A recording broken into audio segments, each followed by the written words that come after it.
Sa araw na ito, ginugunita natin ang ika-128 anibersaryo ng proklamasyon ng kalayaan ng Pilipinas.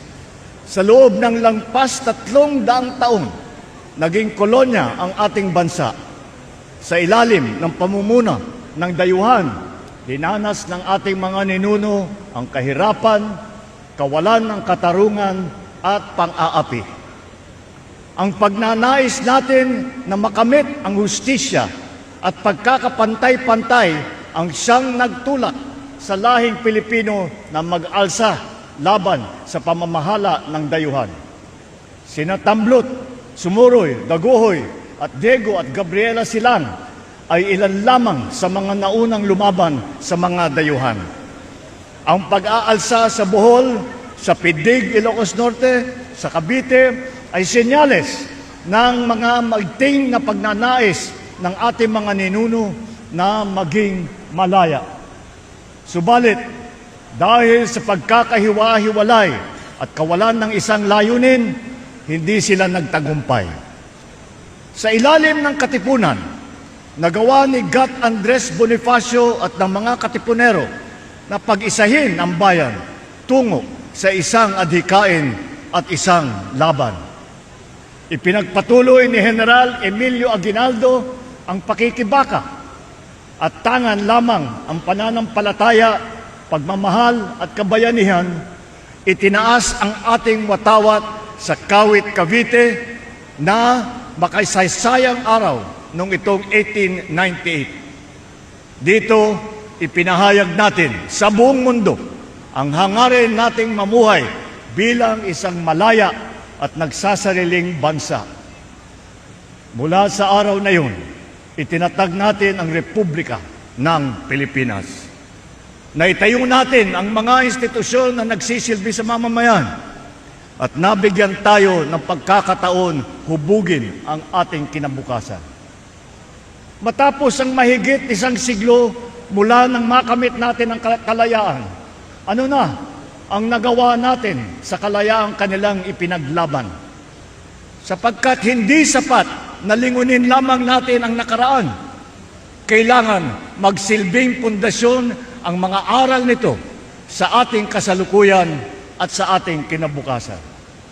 Ang ating kasaysayan ay nagturo sa atin na sa pagkakaisa lamang makakamit ang kasarinilan. Na ang tunay na mga pinuno ay yung nagsasakripisyo ng sariling interes para sa ikabubuti ng bayan.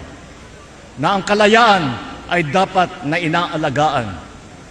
Gamitin natin ang mga aral na ito upang mapaunlad ang ating bansa at mapalawig ang ating kasarinilan. Maraming hamon sa ating kalayaan at kaunlaran. Nandyan ang mga katiwalian, pagkakakanya-kanya at kahirapan. Nandyan din ang mga pandaigdig na kaganapan at banta ng tinatawag na climate change at kalikasan. Ngunit sa kabila ng mga ito, nananatili ang aking paniniwala at pag-asa sa galing, sipag at kabutihan ng ating lahi, ng lahing Pilipino.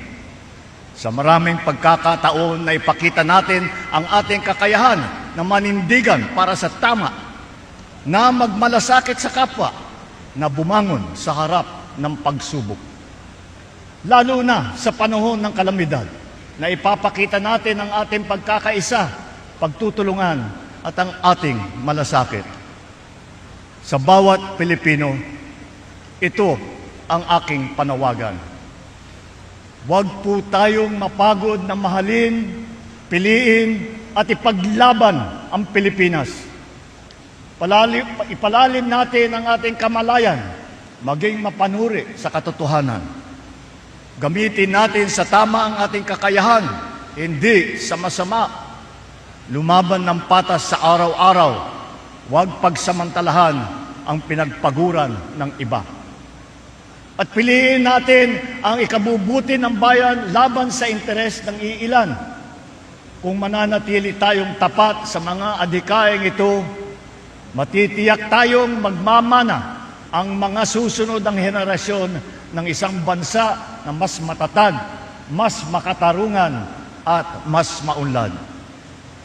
Tandaan natin na ang kapayapaan, kasarinlan at kalayaan na ating tinatamasa sa ngayon ay tinubos ng dugo ng mga nauna sa atin. Naway magsilbing bigkis ang ating bandila, ang ating pambansang awit at ang ating pagka-Pilipino sa pagbuo ng isang bagong Pilipinas. Maraming salamat po. Mabuhay ang ating mga bayani. Mabuhay ang sambayanang Pilipino. Mabuhay ang Republika ng Pilipinas.